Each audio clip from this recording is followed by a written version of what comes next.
doctorat est Odile Wekemans et le titre long de sa thèse est Co-combustion de combustible de substitution et de charbon dans une bouilloire à charbon pulvérisé.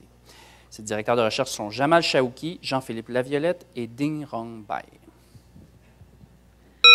Alors, quand on me demande sur quoi je travaille et que je réponds sur le charbon, j'ai souvent droit à des gros yeux.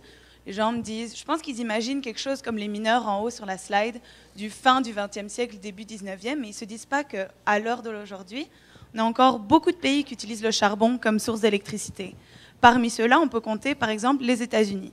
En points sur la carte, vous voyez, tous les points noirs représentent des centrales électriques au charbon. Il y en a donc énormément qui sont encore en usage aujourd'hui, et ce, surtout à l'est du pays.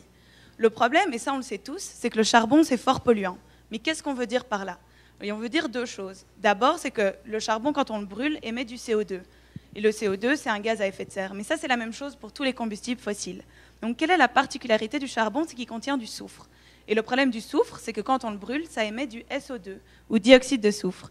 Et les dioxydes de soufre, ça peut entraîner des pluies acides, par exemple, ou des smogs photochimiques, qui sont très dangereux pour la santé humaine et l'environnement.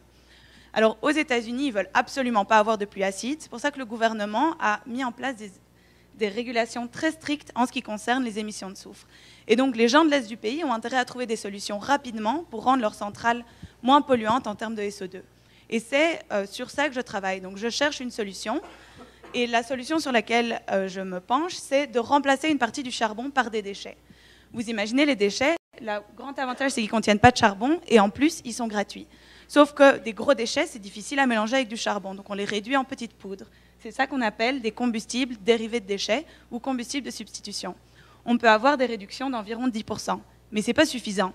Alors ce qu'on fait en plus des déchets et du charbon, c'est d'ajouter des sorbants. Les sorbants, comme CaO marqué là en dessous, peuvent interagir avec le SO2 gazeux et le capturer sous forme solide, sous forme de particules de CaSO4.